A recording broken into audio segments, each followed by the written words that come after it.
VitaCast, episode number 45. I'm your host, Tyler Oltoff, and with me as usual is Kyle Wakeling. Hey, guys. And a very special guest with me, Simon. How's it going, Simon? Hey. And if you're wondering who Simon is, he works for Roll7. Do you want to tell him a little bit about yourself, Simon? Sure. I am like the dog's buddy underling at Roll7. Between myself, John, and Tom, who I think you might have had on before, we somehow make games happen and put them on PlayStation Vita for everyone. So yeah, that's awesome. Kind of what we do, and we're based in London, in England. Nice. So yeah, let's head on to what we've been playing. Actually, before we do that, it's kind of a big episode because in 2 days it's going to be October 10th, and people might be wondering what's October 10th have to do with anything. Well, for us, the VitaCast, we've been doing this for 1 year on October 10th. It's crazy. I know, party. Woo! But yeah, a big thanks to everyone, our listeners, our readers, anyone that's supporting us. We really appreciate it. We do this for you guys, so thank you. And a big thanks to Roll7, who are back for the second time on the podcast. They're actually here on the 13th podcast as well. Oh, and it's nearing Halloween as well. Uh-oh. Something's going to go wrong. My phone's going to explode. It's not that close. Okay. Alright, anyways, yeah, like I said earlier, let's head on to what we've been playing. For me, I've been playing a few things. Killzone Mercenary being one of them. Love that game. I play that game almost every week. It's crazy. Other than that, I've been doing a bit of WRC4. I've been doing a lot of races, being a badass at that game. Although I had some crazy crashes and was laughing at myself, but luckily that rewind button's there, so makes the bad players look good. What else did I play? There's something. What was it? Oh, Sword Art Online. I always forget about that. I am grinding, no pun intended with Roll7 here. But I'm grinding for that leveling up and getting better at taking down these monsters that are kicking my ass lately. So a ton of that, and yeah, I think that's about it. I'm sure there's always something I forget every week. I remember it halfway through the podcast, but you'll hear about it later. What about you, Kyle? All right. Well, just like you, I've been grinding on Sword Art Online, so I pretty much ran into the hollow area and was like, bring it on, bitches, and took on whatever came at me. And it worked for a while until I started hitting 150 level monsters, which I was like, where did this come from? And just getting cut up. So I was like, screw that. And I went back to fight some of the bosses in the Aincrad section. And after getting 2 bosses ahead, I just got stomped. So I think I need to go back and do some more grinding, I guess. So it's the perfect time for me to catch up. Yeah, well, yeah, you'd have to catch up pretty quickly because, what level are you I don't on? sleep. I think I'm level 115 or level 116, and I'm on floor 85 or 86. Dear Lord. Yeah. Yeah. So you got some work to do. That sounds impressive. I mean, not knowing in the game. I mean, congratulations. Looks like you need to get it, son. Actually, we started at level 75, so it's not that. Okay. But still, I'm beating Tyler, so it's good enough. Yeah. That's all that matters. That is all that matters. You're right. But you still can't beat me at Hot Shots. So. Just wait, Tyler, just wait. We haven't played it in a couple weeks, just wait. Oh, I've been waiting for years, even though it's only been out for like 2 years. Well, actually, prepping for this podcast, I actually re-listened to the last podcast when Roll7 was on, and I know you didn't listen to this to prep, Tyler, but I believe in that podcast you were complaining of how I beat you so bad at Hot Shots Golf. So whether I'm in a bad slump or not, I was beating you back then, and back then we were pretty much, playing equally all the time, so that's pretty good as far as I'm concerned. I think I'm gonna have to go back because listen. Speaking of Hot Shots Golf, that's another one of the games I played this week. Nice. But the only other game I played is Drive Club, and I know that's not a PlayStation Vita game. However, I will say that I did play it via remote play, and it plays very nicely. Nice. So, yeah. Well, that's good. I have no interest in the game, but it looks nice. It looks shiny, doesn't it? It does. It's very shiny. Well, that's good. I'm glad you're liking it, Kyle. I am. So, Simon, what about yourself? What have you been dabbling in? Oh, what haven't I been dabbling in? I have been playing at the office or at the studio with the team at lunch times. We've been playing quite a bit of Towerfall Ascension on PS4. Nice. Local multiplayer. I think local multiplayer is definitely the thing at the moment at Rockhaven. We've had a lot of Nidhogg and other bits. There is actually a Roll7 game that's not out yet and might be out till next year that we've been playing quite a bit of called Ultra Neon Tactics. Nice. And that's sort of a local multiplayer game. I have actually, oddly enough, and I should be playing stuff on the Vita, but just because I've not had mine out about with me, I've been playing over the last couple of weeks quite a bit of Monument Valley on iOS. I've never heard of that one. Okay, it's like sort of an Escher-inspired sort of puzzle game made by a studio out of London here. Won a bunch of awards. It's really pretty. It looks great. It's got a great user interface. And you basically join up sort of sections of this puzzle by kind of moving intricate small parts around in order to enable your character to kind of get to the next level and the next part in the puzzle. That's quite cool. Nice. It's very relaxing. Yeah. It sounds interesting. Yeah. Somebody should bring it to Vita. Well, exactly. But on top of that, like I have been immersing myself fully in OlliOlli 2. I've been playing a lot of the new levels and testing that with the team here, which has been super exciting because it's like all like literally just right out of the box exclusive because we're making it, which is pretty sad, but like I do play our own games. Just last week on Thursday I headed up to see John because he's making Not a Hero as well, and played that for about 4 or 5 hours. He showed me the new soundtrack for it. He took me through an entire new level, sort of whole new world that they've been building. And I just shouted and just screamed like an excited child for all of that. So yeah, it's been fun. It's been cool. A mixture of our stuff and other stuff. It sounds good. Sounds good. I'm really jealous because both those games I really want to play. So you just need to send some Vitas over here and let us play. Right? Wink, wink. Yes. I'm sure we can make something happen. There we go. That's what I like to hear. All right, let's head on to the reviews that we've reviewed this week. What do we got, Kyle? All right, so we've actually got a review-packed week here. 4 reviews went up. FIFA 15 Legacy Edition was reviewed by Paul, and he gave it a 2 out of 5 for Vita, saying that with the removal of the multiplayer, you cannot even say that first-time FIFA buyers should pick up this version.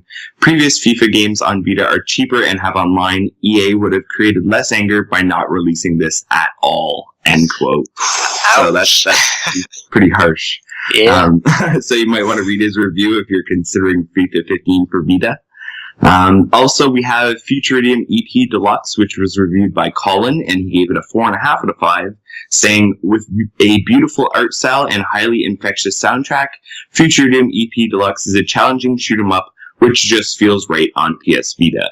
End quote. So, if you're looking for something good in the shoot-'em-up category, that looks like one to check out, and the review's on the site.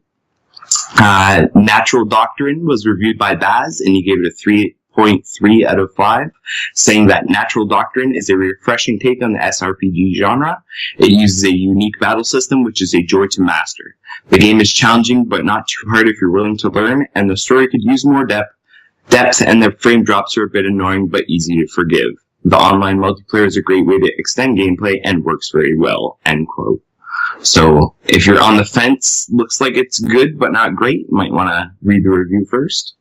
And our last review for the week is Run Like Hell, which was reviewed by Brad, and he gave it a 2.5 out of 5, saying, Run Like Hell is an endless runner that manages to trip over itself more than it manages to succeed. The randomness of each level designs lead to an endless amount of frustration that manages to deplete the game of the fun it might have had.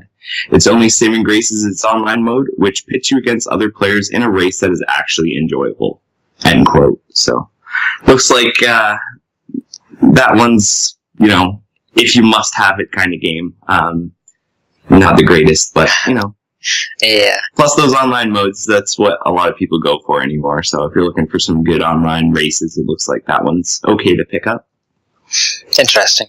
Yeah, regarding the FIFA 15, without having online, that was really disappointing because I was actually really wanting another FIFA game. I was like, you know what? I've waited 2 years. I haven't bought a FIFA on the Vita. Let's do it. And then I think you sent me a message on Skype saying, check this out. And I was like, what? I was like, come on. That's one of the best parts is to challenge your friends and destroy them. Yeah, it looks like you'll have to buy FIFA 14 and actually get, a proper FIFA game. Yep. Oh, well. Maybe one day EA will realize that the Vita is great. Maybe.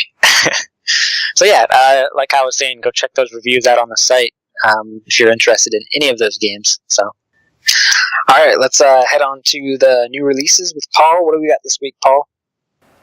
Hey everyone, Paul couldn't make it to the new releases today, and neither could Little Billy or that girl. So it's me, Tyler, gonna give you the new releases for the week. So in North America, we've got the Curve Digital Triple Features Action Pack, which comes with Titan Attacks, Lone Survivor Director's Cut, and Stealth Inc., and that is $23.99. Or you can get the Curve Digital Triple Features Adventure Pack, which has the Swapper, Lone Survivor Director's Cut, and Proteus. Also, you can get Jet Car Stunts, which is $7.99. One Piece Unlimited World Red Prestige Edition, which I believe is the full game and all the DLC, for $49.99. And Pix the Cat, which is $16.49. With PlayStation Plus, you can get Pix the Cat for free, as well as Rainbow Moon and Spelunky, but I think you have to do that via PS4, because that's the PlayStation 4 version, but it's cross-buy, so get it on that, and then you can download it on your Vita. PlayStation 1 Classics, we got Strider 2, which is $5.99, and Fib Ribbon, which is also $5.99.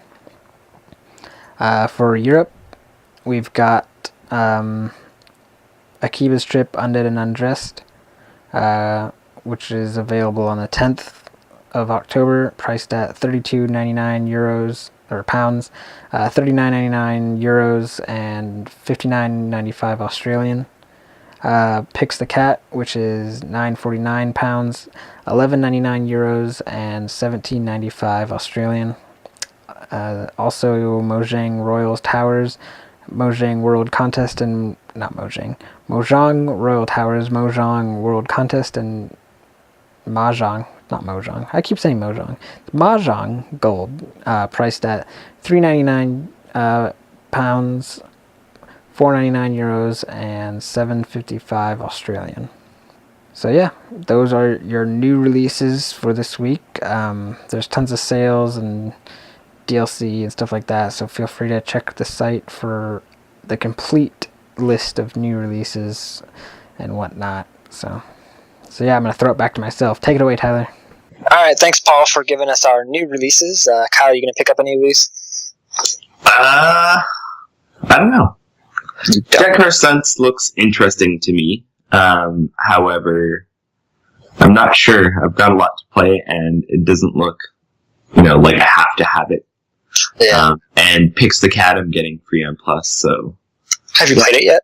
I have not played it yet. I have been playing Drive Club mostly today. Which makes me remember, that's the game that I forgot. Pix the Cat. I haven't played that. Well, there you go. Yeah, that game's interesting. I'm not really much of an arcade person, but that game is entertaining. It's challenging, so I'm gonna have to make a video of that on my channel. Definitely, because people were complaining on NeoGAF that there aren't any reviews or anything about it, so people want to know about it, and they don't know what the hell it is. All right. Oh, I'm also gonna get that Rainbow Moon game, because I've been always wanting it, but never just wanted to pay for it. I don't know. It looks too much like one of those games where you have to pay to get to the end or grind forever. Yeah, if I do play it, it's going to be maybe for an hour or so, and then I'll be like, all right, I got other games I need to play. Yeah. I tagged Spelunky, and I might get into that, but that excites me a little more than jet car stunts, but not too much. Hey, Spelunky's badass, especially. I know For me though, I like to get to the end of a game, and that's not the kind of game you can get to the end of. So, and you can. It's just very difficult. Yeah, I don't think I'm going to get to the end of it. Is what I'm saying, Tyler. See, what we need to do is we need to take all your belongings and move them to Washington. Then we can just ad hoc and we can record videos, and it can be hilarious. I agree. So when are you moving? I don't know. As soon as you send me all the money to get my stuff there. Yeah. Like, I got all your money. We should crowdfund a move. There you go. Like move me to Washington so Tyler and I can make videos. That kind of sounds wrong, but you know what I mean. Anyways, let's head on to the news for this week. We got a few news pieces here, so let's get through it. First up, Skullgirls Encore is still coming to PlayStation Vita. Skullgirls Encore is a hand-drawn 2D fighting game and released early 2014 on PS3. Since then, we are waiting for the PlayStation Vita version of the game. The developer Lab Zero Games explained on the PlayStation blog why we're still waiting, and also mentioned when we could expect to play Skullgirls Encore on our beloved handheld. Since its launch, Skullgirls Encore received a couple of updates and DLC on the PlayStation 3. These updates consist of tweaks to the battle system, gameplay changes, and overall optimization. In addition to these changes, there are also 3 new characters added to the roster. All these changes and additions affected the PlayStation Vita version of the Skullgirls Encore in a way the developer felt it necessary to delay the release. The good news is it's still coming, but sadly Skullgirls Encore won't hit your PlayStation Vita this year. Next up, the official changelog included with the update reads like this. So this is for update 3.30 that we just got. A theme and background has been added to settings. You can download your favorite themes and customize the PlayStation Vita, PlayStation TV. You can now check the rarity of trophies, which is awesome. You can now attach and send events created in Calendar to messages and email. Recipients can save those events in their own calendars. You can now add friends and other players to events created in Calendar. The name of the VTE-1000 series has been changed to PlayStation TV. A maximum of 4 wireless controllers can be connected to the PlayStation TV. The number of players depends on the game or application. That wasn't all that was updated, however, as it was immediately clear to some users that there were some hidden improvements not mentioned in the official notes. After digging a bit deeper, the following discoveries have been made. The PlayStation Vita's web browser now supports closing all open tabs. In the tabs menu, press the ... button and choose Close All Windows. Improvements to the browser's ability to load pages and compatibility with HTML5 JavaScript content have been made according to benchmark site html5test.com. The PlayStation Vita's browser has gone from a score of 291 prior to the 3.30 firmware update to a much higher 345 post-update. The Calendars app live areas tile now gives you a preview of the next 6 events upcoming in your schedule. You can link colors to specific days in the Calendar app, i.e. Mondays can always be red to remind you it's back to school or work. PS4 Remote Play now supports 2 players at the same time. The addition of Bluetooth keyboard support for language other than English and Japanese. Additional time zones have been added. As for themes, that are now live in North America with the following non-gaming themes currently available via the PlayStation Store. And I think those are also in Europe now. Crystal, which is 5.1 megabytes. 4 Seasons, which is 2.7 megabytes. And Stitching, which is 7.0 megabytes. I'm not sure if the 4 Seasons one is up in Europe, but the other 2 for sure are already. Alright. Next up, Soldner X2 final prototype is coming to PlayStation Vita. Developer SideQuest Studios has announced that they will be bringing Soldner X2 final prototype. Soldner X2 Final Prototype is a shoot 'em up released in 2010 exclusively on PlayStation 3. That's right, the Vita's stealing exclusivity. The game was a big hit amongst players and critics, which resulted in many requests for a portable version. SideQuest Studios listened and is currently developing a PlayStation Vita version of it. They are aiming to make this port as perfect as possible and are using a custom build engine just to achieve that. This resulted in the game with almost no load times, and it will be running at 60 frames per second. Awesome. Soldner X2 Final Prototype features up to 10 intense stages with a dynamic difficulty. The better you play and score, the higher the difficulty of the stages. You can choose from 3 ships with more than 10 unique weapons. There's also a challenge mode for the more hardcore players. The PlayStation Vita version will also include its own leaderboards and even a new trophy set for your trophy hunters out there. Soldner X2 Final Prototype is planned for a release this winter and will support cross-buy. If you already own the PlayStation 3 version, you'll get the Vita version for free. Alrighty then, I guess it's my turn. Laura Percuso from Telltale Games has taken to the PlayStation blog to announce that come November 4th, you'll be able to pick up a retail version of The Walking Dead Season 2 in North America. Continuing the storyline set up by Season 1 and integrating the 400 Days DLC into the plot as well, Season 2 of the series follows our young protagonist Clementine out of the cement and structure of civilization and out into the wilderness, in more ways than just one. If you've played Season 1 all the way through, check out my review of Season 2 for a better idea of what to expect. No spoilers included, promise. But once this releases, we'll all be set for Season 3, and when's that coming again? We'll have to wait and find out. Boo. Well, at least we know it's coming, Tyler. That's Season true. 3. I still need to finish Season 2, so I guess I should... Do it, Tyler. Do it. What are you, like, why are we even podcasting? See you guys later. I actually just posted a video of Season 2, my next Let's Play of it, so I'm getting back into it, Kyle. That's another game I forgot to mention that I've been playing. Damn it. I'll just mention all the games you haven't been playing, Tyler. No big deal. Pretty much. I always forget something, I tell you. Yeah? It's too many games. Start writing them down. I probably should. Alrighty. On to the next bit of news. We've got a bit narrower of a release date for the upcoming top-down shooter from developer Wired Productions.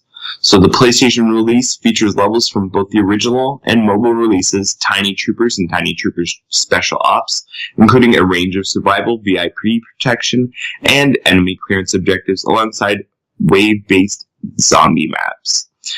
Tiny Troopers Joint Ops also embraces its new hardware, moving to analog stick controls as well as touch-based cues for PlayStation Vita. Joint Ops has moved away from the microtransaction model of the mobile releases, as Wired Productions' head of marketing Adam McGowan recently told Digital Spy in an interview, quote, "What we have in the console and Vita versions is the whole game within there," end quote. This means that unlike mobile versions, if you want to upgrade your character or hire some mercenaries in-game, all you have to do is collect enough of the respective points needed to do so. There's no in-app purchases or extra costs necessary. Seeing and unlocking all the game's content will require multiple playthroughs, which is usually a good reason to come back to a game after it's done. Now that those upgrades and all that content aren't locked behind a paywall, the game seems much more enticing, don't you think? Tiny Troopers Joint Ops will be available as a digital-only release in late October, priced at £549 or $7.99, with three-way cross-buy between PlayStation 3, PlayStation 4, and Vita. Next up, Colin brought you the news on the Kickstarter title Sanctum Polis in early September, and although the game still needs funding over the next 11 days to meet its target, it has lowered the PlayStation Vita stretch goal from $120,000 to $75,000. The game's Kickstarter explains the title as, quote, a 32-bit role-playing game where the main character, Caxton, finds himself thrown into Solaris Notre University. Founded as a religious reform school, SNU takes in wayward youths from across the urn in order to reforge them into the service of Solaris, the sun goddess, as clergy. The university exists in 2 refurbished castles, one housing the male students, the other the female. Here Saxton joins a group of students trying to escape the silent uproar. It is here that Saxton finds he has the ability to invade dreams, which leads to the discovery of secrets hidden deep within the school. Sanctum Pulse takes influence from old-school RPGs such as Persona, Suikoden, and Final Fantasy. We even took some psychological survival horror elements from games such as Silent Hill. Many of these elements come into play as Saxon investigates the world around him. As he interacts with other characters, dialogue options will require the player to choose how they want Saxon to be. Seemingly innocent at times, these discussions will ultimately have an impact on how the storyline plays out. End quote. If you're interested in backing this one, there's a link to the Kickstarter page on the site. Alright, next up, Kodoku Chronicles. Kodoku. Yeah, I think it's Kodoku. I think that might Kodoku. spelling error possible. I don't know. I guess I'll just say Kodoku. Kodoku. There we go. Alright. Kodoku Chronicles confirmed for Vita. A couple weeks ago I told you, or someone told you, about Kodoku Chronicles, a visual horror title which still has 22 days to run on its Kickstarter, which is probably different by now. The game originally had 20,000 euros for a PlayStation Vita stretch goal, and UK developer Carnivore Studio have said this has now been removed, and once the 8,000 euros funding target has been, that's actually probably pounds, 8,000 pounds funding target has been reached, then a Vita version will happen. We also added PlayStation Vita version in the base goal objective. This is not longer a stretch goal. That was the quote from their Twitter page. Set against the backdrop of Kodoku Island, the title focuses around a group of characters in a hostile environment full of dangerous and insane individuals, with a mostly linear story of decisions you take in the game will difference to scenarios. Carnivore Studios say that the game will be frightening and make you want to take a break, but you will return for the thrill. Next up, the heroes return in 3D in Rise of Mana. The three main heroes from Secret of Mana are coming back in the free-to-play game Rise of Mana, and this time they emerge in glorious 3D. Randy, Prim, and Popball were mere 2D sprites the last time we encountered them back on the SNES, but Square Enix has decided to add another dimension to these admirable heroes. Rise of Mana is an action RPG that is currently available on Android and iOS devices in Japan, but will soon be making the transition to the PlayStation Vita. With a steady stream of new content, it appears as though the game is doing quite well for Square Enix, and hopefully it will continue to do so after it comes to Sony's handheld. Next up, Can Cole Kai given more specific Japanese release window. Kadokawa Game Studio has gotten a bit more specific with the release window for Kenko Kai, bringing it in line with other projects under the umbrella. Kenko Kai, also known as the Kantai Collection, is a popular card game where Japanese military ships are represented by female characters. It has blown up into a mixed media series with releases available or slated in the manga, anime, and gaming fields. This brings up to the item of most note to us here at the Vita Lounge. The PlayStation Vita game, originally slated to release this year, bumped once before to a vague 2015 date. Kadokawa Games have now narrowed the window to spring 2015, putting the release in line with the tail end of the anime, which begins in January. Alright, moving on. A tweet from developer Watermelon Games has confirmed a Vita version of Pure Solar is most certainly in the works. Remember that post Paul wrote mid-September about a story-based RPG Pure Solar possibly coming to Vita? Well, confirmation is here, my friends, straight from the developer's Twitter feed. At Watermelon Games posts, quote, Pure Solar is coming to PS Vita, end quote, with a picture of the game running on the Vita. Showing it up and running is obviously them saying, look, it's not vaporware, which I'm sure we can all appreciate. The game will tie in as three-way cross-buy title with the already released PlayStation 3 and PlayStation 4 versions, so if you've purchased either of those or plan to, you'll be all set when the Vita version launches soon. Next up, this one's a bit long, but bear with us. Developed by one-man operation Richard Ogden or Red Phantom Games, the game's premise is very simple. In minutes, you meet your score objective within a minute.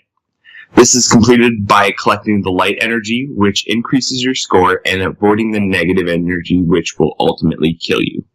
Richard's inspiration for the game was based on how much nothing we spend our time doing during modern-day games, whether it be running or driving from one place to another, or not really achieving anything when we play. He wanted something short but effective and that required a lot of concentration. Your score increases based on the multiplier you play, or in play, which is controlled by the size of your sphere. The larger it is, the bigger score you'll rack up, but the more likely it is that you'll hit the bad stuff. There are power-ups in play as you progress through the game, and you have 5 challenges in each of the 60 levels, 3 score-based, 1 for collecting all the energy, and 1 for no damage. Attaining all of these will take some doing. The key features of the game are pure, concentrated, and original gameplay, 60 stages, each lasting 1 minute of layered challenges, PlayStation Network scoreboards and trophies, use cross-saves to sync your best scores and unlocks between the PlayStation 4 and PlayStation Vita, daily challenge mode, a new randomly generated level to play every day, unlock power-ups like Quell or Shield to use in tricky situations and work out the optimum use to achieve each perfect, and a variety of cracking music that locks in the passing seconds of the stages. The game is slated for an October 22nd release. We'll bring you more news as we have it. Paul certainly enjoyed it when he played it at EGX and can't wait to get grips with it again, which is a good sign as far as I'm concerned. And we've got something else pretty big here, at least for me and Tyler. Hey guys, remember that Sword Art Online 3Ts from back at the Tokyo Game Show? Well, it's already hit the 5th in Japan, and we've got a follow-up announcement. Sword Art Online Lost Song has been announced for release on the PlayStation Vita and PS3. Crowd goes wild. So yeah, from what I can read at the Japanese language source, the game will take place in the MMO world of Alfheim Online, or ALO for you SAO aficionados. It'll feature flying mechanics and will have an original story that will cover ideas not put forth in the anime or manga. There's a trailer on the site if you're interested. Otherwise, we here at the Vita Lounge will keep you updated as this 2015 title develops further. Happy news. I know. I can't wait. And I'm still playing the first one. I know. Well, the second one, but the first one. Yeah. Anyways, we still got a lot of time before that one gets near us, so we can just forget about it for now, but that's still awesome. Well, maybe not forget about it, but yeah. We got something to play. Yeah. Alright. Next up for the news, Durarara Relay gets Japanese release date and details. Kadokawa Games has announced Durarara Japanese release date, and this month's Dengenki Bunko Fall Festival. Durarara Relay is an adventure game set in Aikibukuro, a commercial entertainment district in Tokyo, during the winter. The game features a brand new story separate from the anime and manga, telling it in chapters which swap between the perspectives of the characters. It looks like you'll be able to pick up Durarara Relay January 29th in Japan, so it won't be too much longer. Next up, Invisimals: The Resistance breaks out this month in Europe.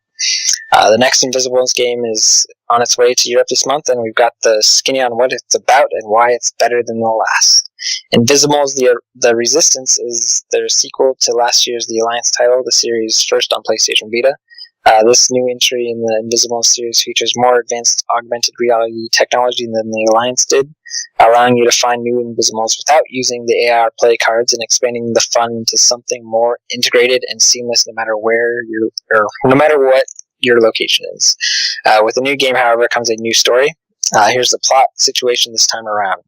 Kenny, Jasmine, Doc, Dawson, Hero, and a bunch of new recruits need your immediate assistance. Maximilian Black is back and has taken over the Alliance base. We need your help to take it back, embark on an epic journey to capture the Invisibles champions from around the globe using your trusty PlayStation Vita. End quote. Invisibles: The Resistance will keep you busy as you attempt to capture all the 150 plus creatures, untangle the mystery of the precursor, and defeat the extractor forces. This is a brand new story with brand new elements, 24 new Invisibles, and it's coming to Europe on October 29th in both retail and digital versions. Next up, Phoenix Rage is coming to PlayStation Vita. Developer Green Lava Studios licensed to fans and announced today that they will release Phoenix Rage on PlayStation Vita. Phoenix Rage is a 2D action platformer where you take on the role of Phoenix. The village Phoenix lived in is decimated by a huge explosion, and he's one of the 2 survivors. The other survivor is Oktaris, a creature who manages to keep out of Phoenix's hands. Phoenix Rage is influenced by games like Super Meat Boy, Hellboy, Sonic the Hedgehog, and SWAT Cats.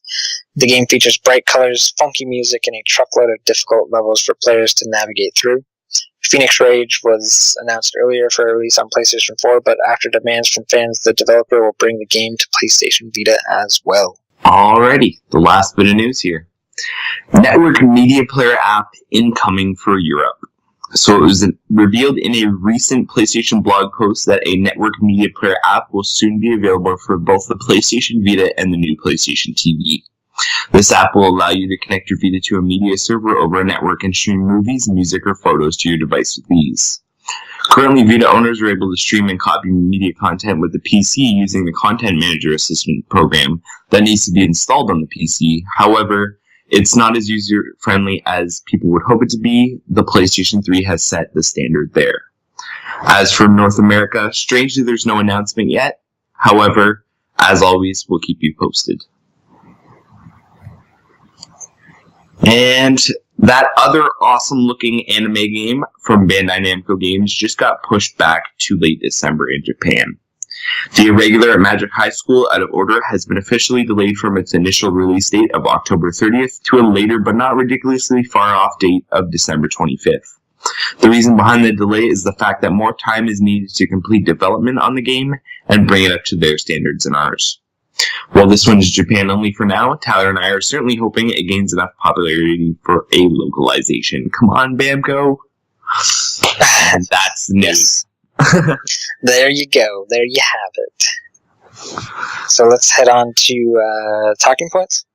Indeed, Tyler. So, as usual, what are the announced or released games that we're looking forward to from the week?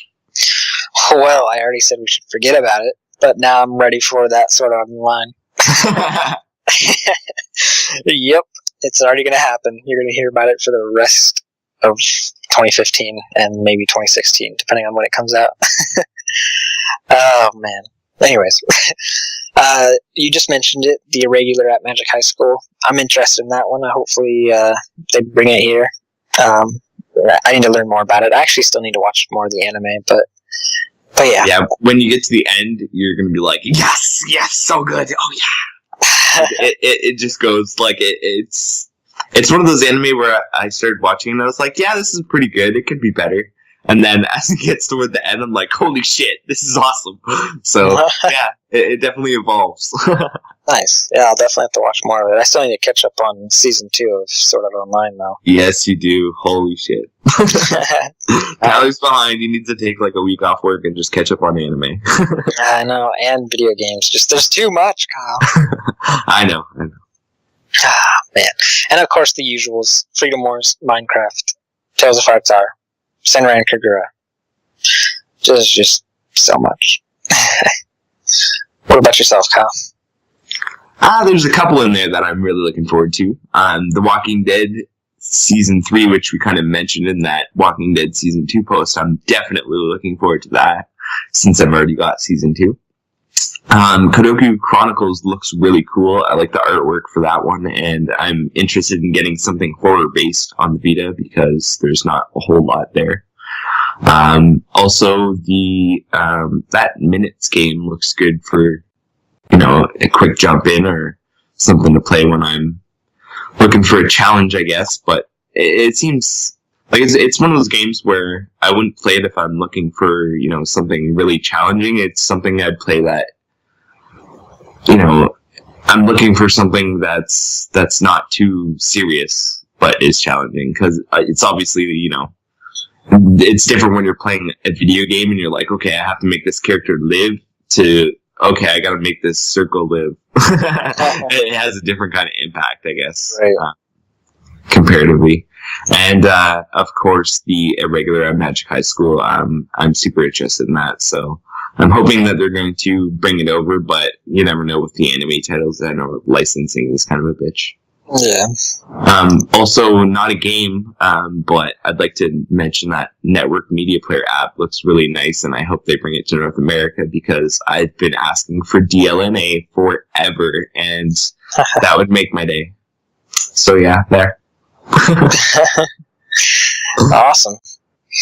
All right, Simon, it's time to just interrogate you. You ready? Oh my god! All right, let's I start the have interview. to tell everyone who's listening that I've been like tied to a board and haven't been fed in days. So, this interrogation is under sort of quite strenuous conditions. Oh boy, well, get ready. All right, so first up we got this question. Looking back on OlliOlli now, as you work on OlliOlli 2, what is the one thing you wish you would have done differently right from the start? I think for me, there's a couple of major things. I think for me, the biggest thing that I would have done differently is the art style. I think we would have still gone with that kind of pixelated look, but I think we had an artist who was also an ultimate fighter guy who'd we'd taken over from our previous work when we were working with kind of at-risk young people in London, teaching them how to make games and do sort of design stuff. And he was designing a lot of the stuff, and he then left. He disappeared sort of midway through the project, and we had a different guy who's sort of very kind of talented pixel artist who was doing all the backgrounds. And we had a different guy who was doing the HUD, the interface and the menus. And then we had a different guy who ended up taking on like the rest of the artwork. This guy Harry, an intern who thankfully came in and sort of saved the day. But there's a mishmash there of like and then all of the animations and the characters. The core of that was drawn by John. So you have 5 different people all putting stuff together in OlliOlli, and while it has been sort of praised for its kind of look, like a lot of people have said, it's just one of those pixel games. And I think had it just been one core art style, I think it would have been a cleaner experience visually. And I think that's definitely something that like you've addressed in OlliOlli too. We have one artist. Nice. And that for me, that's like a massive thing. And we've got him for longer, and we can do cooler stuff. And he's just better. Like we've got this cool guy Manuel on board, and he's just so into it. And the amount of detail that's going into all the levels is just a whole different level. That's good to hear. Yeah. So just I guess like the look. Yeah, I actually like the art style in OlliOlli, but yeah, I could see having so many people touching the art, how things could get a little hectic. I think it's one of those things like when you're working on a game, you pore over every tiny detail, and when you see something like that, I just see all of the mistakes, Right. And if someone sees it fresh, it's like they just see it for what it is, and I think like in a way, that might be a surprise to people because a lot of people might like how OlliOlli looks, but I think that for me as a personal thing, and I think like in general, like the obvious kind of failure from a production and planning perspective was just not putting the leaderboards in initially. Obviously, they're there now, which is cool, but yeah, not having the leaderboards in was just a bit of a adult moment at the studio, but like it's cool. I mean, we're living and we're learning, and we're kind of seeing what people want and what they don't want. And I think it's probably fair to say, like OlliOlli will always be OlliOlli. Like it's our sort of it's the first game, but like the stuff that's going to be in OlliOlli 2 is just going to knock you away. Awesome. It really is. I think we're all really looking forward to that. Cool. All right, moving on. I remember talking with you guys last year when John was on the cast about accidentally jumping the crowd and being able to keep going a bit in OlliOlli 1.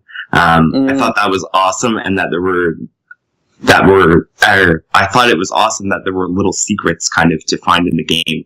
Are hidden skateboards and or hidden areas coming back in OlliOlli 2? Okay, yeah, so that was the kind of golden skateboard thing. Yeah, collect all the golden skateboards. Right. Where you kind of, if you get the exact pixel perfect launch off the final rail, you could then ollie onto sort of a van or whatever it might be in order to get past the crowds, and there'd be like a little hidden section. All I can say, I can't really say anything, but like, kind of yes, probably. Like, I mean, I guess sort of how you might imagine that this could happen. Like, OlliOlli 2 has been built from an entirely different engine. So we built our own engine for OlliOlli 1, which caused us no end of troubles. This year we're using Sony's proprietary Fire engine, and Fire engine allows us just to be a bit more flexible with how we build levels, and we can do a lot more. And you might have seen we can do really interesting split route levels, where you can go up or you can go down, like through a tunnel or whatever. So like having hidden sections like that is definitely a possibility. And I think if we did have them, which I'm not saying that we definitely will, but if we did have them, like, they could definitely be a lot more innovative in how you actually found them, and, you know, lots more of that sort of style. So, yeah, like, I hope so. It's that weird thing. I can't, like, yeah, with a lot of this stuff, you can't, like, 100% promise, just in case people are like, well, you said you were going to do this. I gotcha. Yeah. Well, it's nice that you're at least looking into it, so yeah, that's better than a no. All right, next question we got. It has been said that the new game follows the idea of Skater Dude for Hire, using movie sets as location, hence the name Welcome to Ollywood. But have you guys ever considered going a different route? Yeah, and I mean, this will be the first time that we've said any of this. Like, some of this will come out in what we're talking about. But when we first started looking at OlliOlli 2, John had sort of, you know, this kind of vision for like a unified world for it. And you know, like a bunch more tricks. But actually, one of the routes that we were considering going down, and this is less from sort of world stance, like, I guess, sort of how we're framing it, and more of just how the game would actually work. But we were considering that maybe, like, runs wouldn't finish, and the game would be like based around the sort of infinite system where you would level up, and every time you fell, you'd just get up and keep riding. And that was what we were sort of looking into when we first sat down before OlliOlli actually came out. And it was only when Dre, who is now our gameplay designer on OlliOlli, joined us, that he was like, guys, you've got a really good format here. Why would you break that?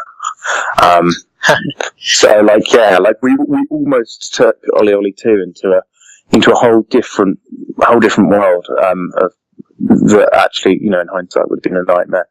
But I think, like, yeah, I think sort of as far as like where we were going to pitch our little dude, it's an interesting one, because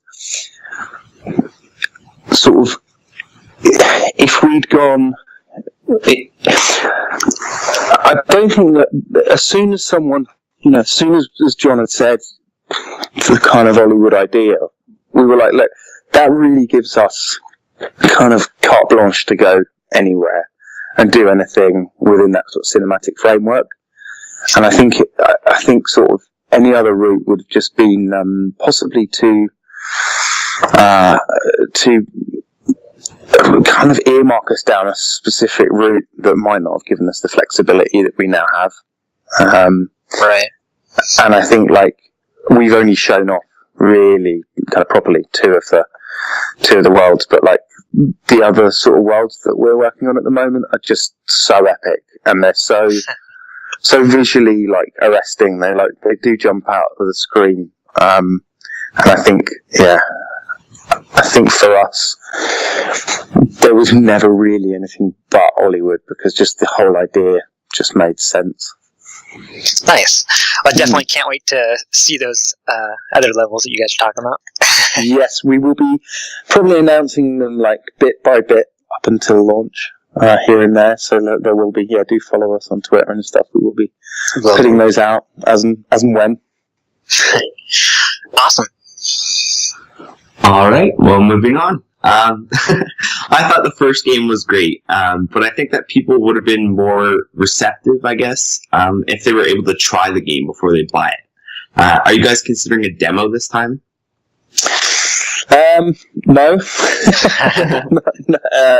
To be honest, yeah. At the moment, no, we're not. It's a weird one. I mean, from our perspective, from a commercial perspective, I don't know whether that would be like a good idea or a bad idea. Like, it could be a bad idea. There's another element there, which is that just frankly, building a demo for a small indie studio is actually quite hard. I know it sounds like, it's just really easy, but like, it's a whole new build, that requires like a full TRC, like pass, with PlayStation.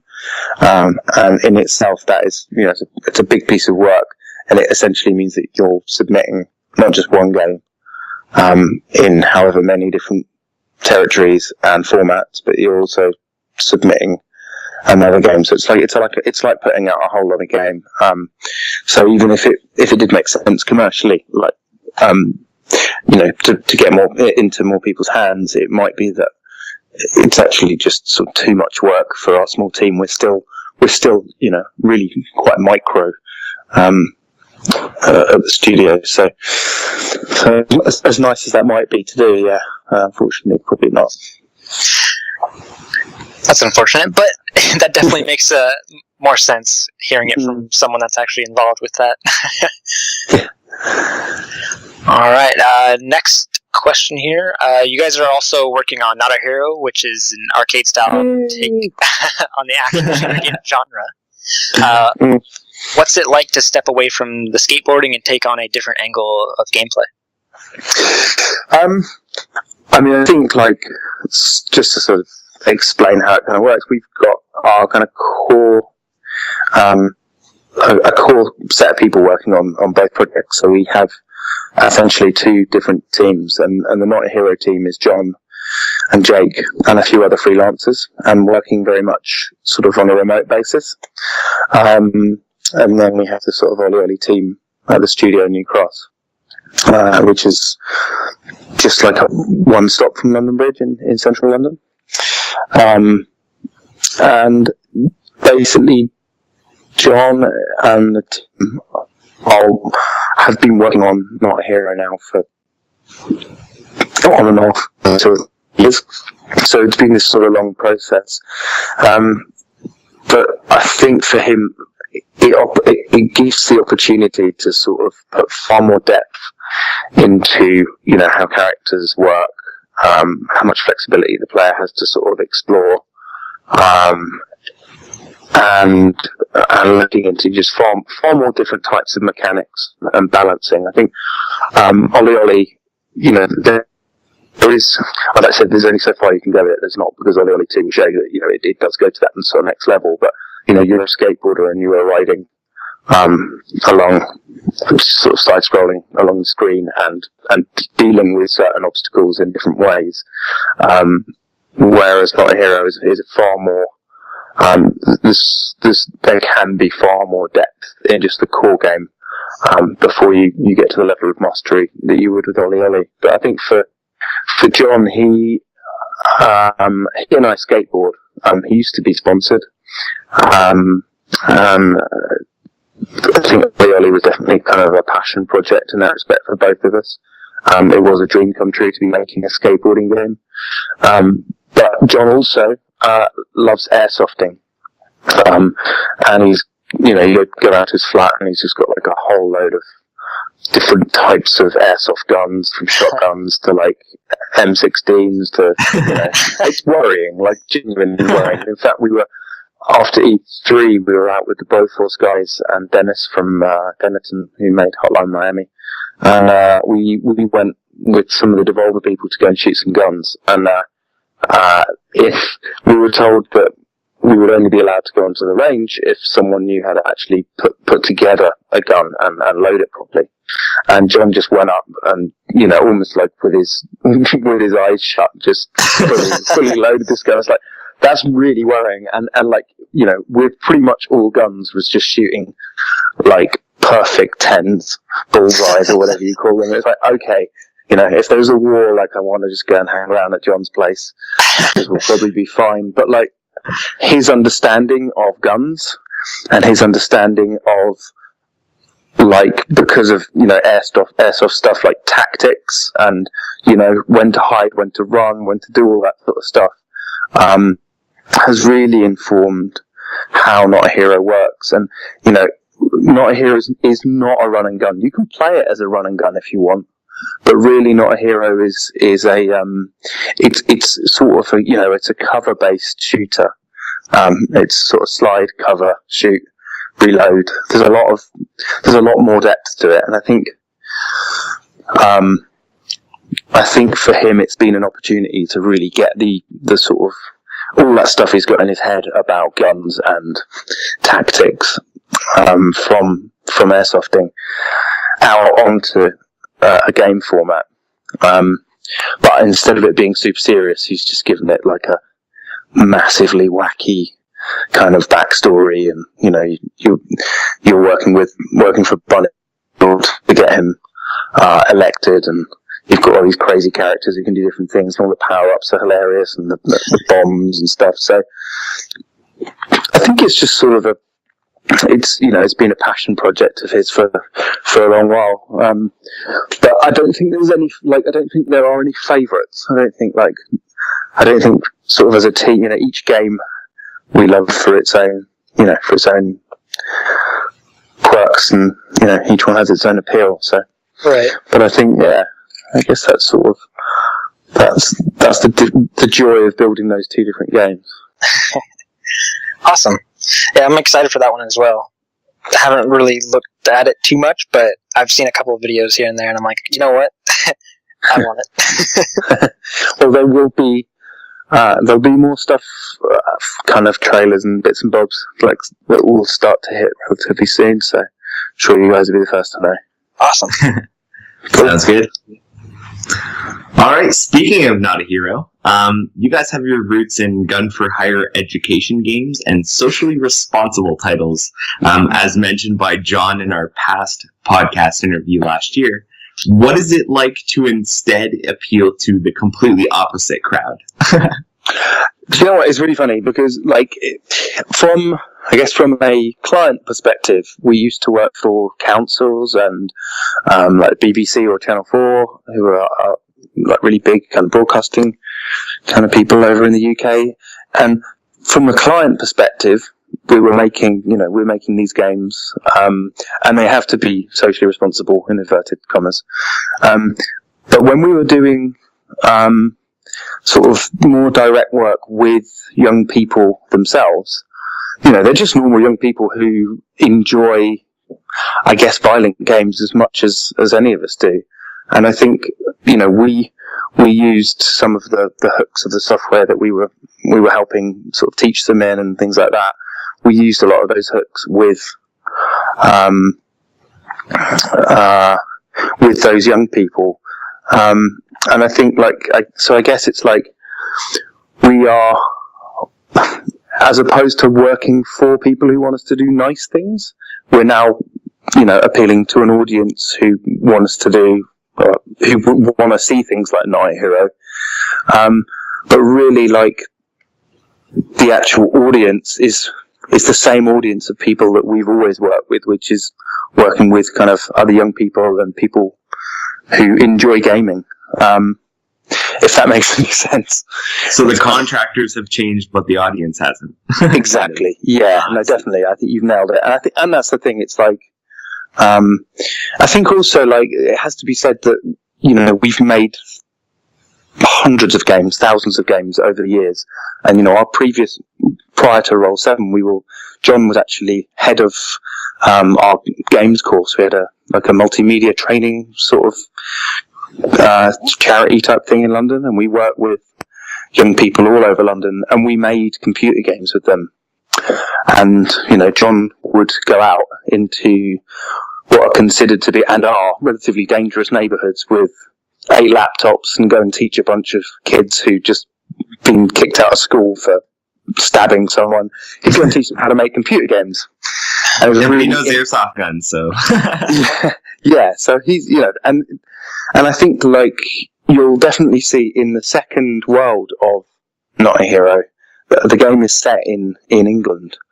And the second world, I think it's very fair to say, has been inspired by a lot of the work that we did, in a tongue-in-cheek kind of way, but a lot of work that we did with young people in London, sort of over those years, and some of the sort of phrases and the things that we heard from them, some of the ideas and, that kind of craziness. So I think, like, everything that we've done up to now has led and informed a lot of the stuff that we're making.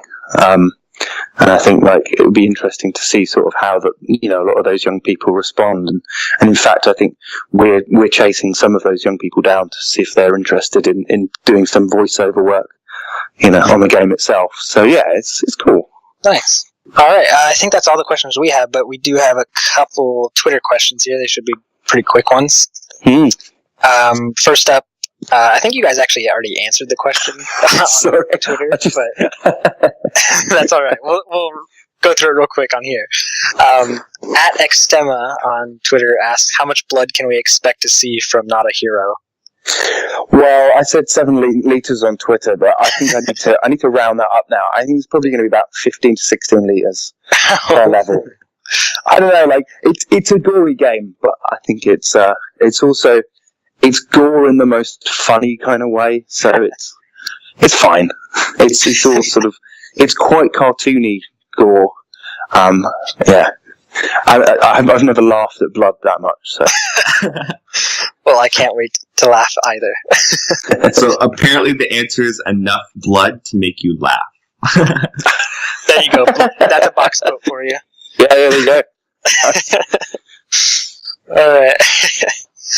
Next up, Curtis Phillip at my_wahoo. I think that's how you say it. On Twitter says, with manuals now in the game, he's speaking of OlliOlli, will there be flat ground in the daily grind and spots? What a genius you are, Curtis. What a genius.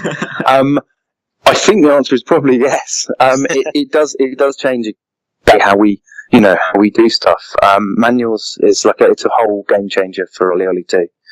And for those people who are listening who don't know what a manual is, it basically is like a wheelie, and it means that after sort of doing a combo, instead of just landing, if you so wish, you can do a manual, which is slightly harder to do. But if you land in a manual, you can then roll along a flat section and then continue on your combo. So those daily kind of grinds and those spots can actually have long sections of flatten. But as you know, and you know how hard we make our games, we're not going to make it too easy for you. So what you're saying is that I'm never going to be on the top spot. Oh, I'm sure we could come to some sort of agreement. All right, I'll just put your name in there. Just give extra me the multipliers for Tyler. There we go. Yes. I like the sound of that. All right, and our last Twitter question here is from Blake Cooper at Blake D. Cooper. Asks, will there be any way to compensate for screens with delays? So I think he's talking about PS4 version. Yes. I mean, at this stage, I'm not sure how that would be feasible. I need to speak to our tech guys. I know that if you put your TV into game mode, that can help. But it's just a problem that I guess any game that you would have on PS4, you'd have. It's just that OlliOlli is such a sort of pixel perfect experience. But yeah, we'll have to look into it. But it might just be that it says, if your TV's got a game mode, you might want to put it on now. If you don't have one, then you're going to have a bad time. Or just buy a Vita. Yeah, exactly. I mean, we never had this problem with Vita. So, there's no settings for that because it doesn't exist. There we go. Just go buy a Vita. Just do it. There's another box quote for you.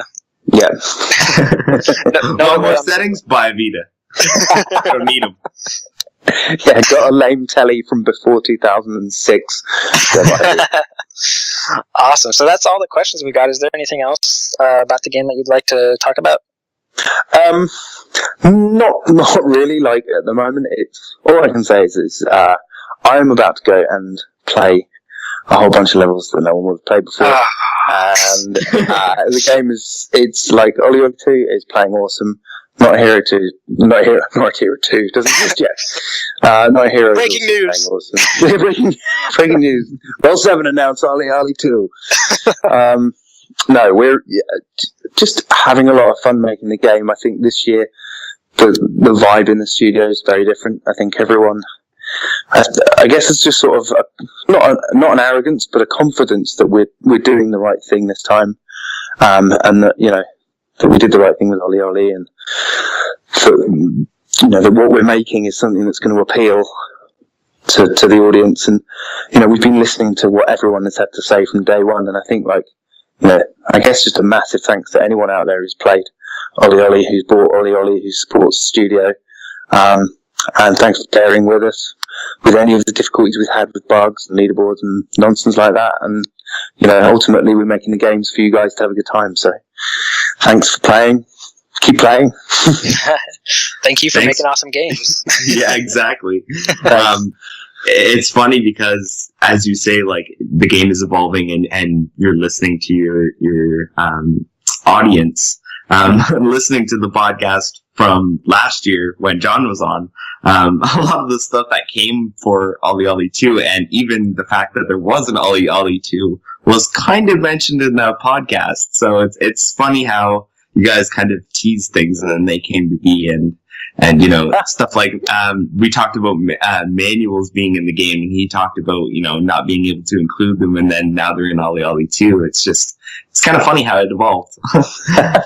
Yeah, I think sort of some of it has been, okay, well that's a relatively obvious one, and I think a lot of people might think, well, manuals, why weren't they in the original? That just seems like such an easy thing. Surely it's just an animation of the dude like doing a wheelie, but the combo system in OlliOlli, as you'll know, it's incredibly tight, and it's been well praised for what it does. And I think it's taken 3.5 months of pain and arguing and back and forthing and prototyping and iterating for us to get manuals in a way that makes sense. Just putting a wheelie in is easy, and that takes like 20 minutes. It's making it work in a meaningful way within the combo system. And I think a lot of the changes might seem relatively slight. Some of them are major changes, like the art overhaul, local multiplayer and stuff like that. Those are big changes, but a lot of the changes to how you actually play the game will seem relatively slight, like grind switching and reverts, some of the new tricks. But actually, for people who know OlliOlli, it just provides so much more opportunity for mastery. And I think there'll be some people out there who just take those scores to just a whole new level. I saw a score that was posted yesterday by a guy who just kills all the leaderboards, and actually came down to the studio recently, and he nearly hit 8 million on one of the daily grinds. Oh my God. Wow. And we'd said no one will ever get past 5. Well, I that think was what we thought. So, yeah, I think on the actual podcast from last year, John mentioned that the quality assurance guy or something like that got 6 million, and nobody got close to him. So that was supposed to be the number to beat. Oh, it was. So 8 million is crazy. So we had this hilarious moment. We had like a studio open day for some of the kind of press and journalists. In fact, Paul from your team was there, and we had this great moment where the guy who'd been playing OlliOlli and smashing the leaderboards for so long met with our QA guy Sam, who also had seriously high scores, and they both met, and you could see there was this sort of this unspoken rivalry of like, wow, I've seen you on the leaderboards, and here we are, and it was quite funny for Sam to show this guy all of the new kind of tricks and how you can kind of improve your combos. This guy's eyes just lit up and it's just like, oh my god, that's like 2015 gone. Awesome. Should have bought us a plane ticket so we could fly up there and see what's going on. But we live so far away. It sucks. Yeah. I actually just got another question on Twitter real quick, but I think it's kind of been answered, maybe. Okay. James Goff, at James Goff, asks, has Not a Hero development been affected by OlliOlli 2? Specifically, will it be released later now? But I think you were saying that there's 2 different teams, but has it? Yeah. No, there's 2 different teams. Nothing's changed. We've been working on this sort of production cycle now since the start of the year. So for us, it's quite new. I think for sort of people maybe looking from the outside, they might be like, oh wow, like, is OlliOlli 2 just kind of started, or like, how is the studio going to be able to build these 2 games at the same time? So we've been building both games for quite a while as 2 separate entities, and the flow works really well because we're able to draw across from both projects and look at what the other team are doing and discuss sort of different ideas. It won't affect anything. We've got, I think we've got an early 2015 release window for Not a Hero, and with a date coming for that later this year. And for OlliOlli 2, all we're saying is 2015 at the moment. So we'll leave it to the imagination. Awesome. All right, I think that's all we got. But if you want to stick around for a little bit, we got just a couple more things to go through, and we're actually done with the podcast. If you want, if you have to, yeah. All right. I'm here. Cool. All right. So next up, we're just going to go to check this out, and this is for Kyle. What do you got, Kyle? All right. Well, actually, I'm going to talk about a couple things that relate to what we've kind of been talking about here. So, first thing is, go buy OlliOlli if you don't have it, because it's friggin' awesome. If you haven't read my review, it's on the site. It's been on there since January, and yeah, it's just a great game. There's another one coming next year, so go get that.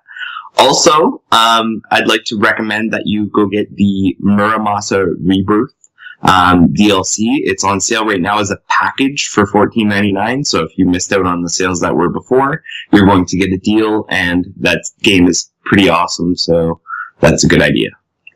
Nice. And if you have a PlayStation 4, buy Drive Club and play it via remote play, because it is also awesome. So Kyle wants you to buy everything. Yes, buy everything. Awesome. Yeah, I think that's all we got. Actually, Simon, is there anything that you think people should check out? Maybe something you've been playing recently? Maybe that iOS game?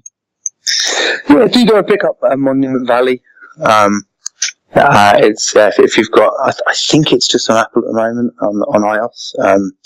But yeah, if you're having a stressful time and you want a quiet, Escher inspired, chilled out sort of puzzle experience, then it's really nice. Especially if you've been trying to build 2 games like we have, and you want a quiet commute back from the studio. Yeah, no, go check out Monument Valley from. I'm trying to think of the name of the studio now. Oh, it's gone. Anyway, so there's some cool guys in London, and yeah, go grab it. Awesome. So it looks like a game to play after you're trying to beat that 8 million plus score on OlliOlli, right? Yeah, it's like sort of the calm after the storm. Awesome. All right, well, let's get out of here. First off, I'd like to tell you, Simon, thank you so much for taking the time out of your day to talk with us weirdos. And no worries. Thank you very much for having me, guys. It's been fun. Awesome. So yeah, we'd love to have you again anytime. So feel free to shoot us an email and let us know what's going on. Indeed. Maybe closer to the release of Not a Hero or OlliOlli 2, just yell at us. Indeed. Well, happy birthday for the podcast. Oh, thank you. Congratulations. It's crazy to think it's been a year. It's crazy to think I've been putting up with Tyler for a year. Well, get out of here. All right, well, let's get out of here, all of us. As usual, you can find all the stories we talked about on the VitaLounge.net. We're all on Twitter. I'm at Mr. PS Vita Reviews. Kyle is at Teflon Tactics. Roll7 is at Roll_7. Simon, do you have a Twitter? I do, but I don't really use that much. Just hit us up on Roll_7. Yeah. All right, do that. We're also on Facebook. Just search the Vita Lounge. We have a YouTube channel called Lounge Play where we post lounge plays every Saturday. We play games with you guys, the community. That's at 1 p.m. Pacific, 4 p.m. Eastern, and I always get this confused. 9 p.m. British Standard Time. That's the one. Summertime. You always say Standard Time also. I know. Yeah, do that. Also, join the forum. Just go to thevitalounge.net/forum, sign up, join the conversation, introduce yourself, let us know who you are, all that fun stuff. We're on iTunes, so go grab the podcast on iTunes, subscribe to us, let us know how we're doing, and yeah, we're out of here. Thank you again, Simon. Thanks so much for having me, guys. Bye. Bye. Bye.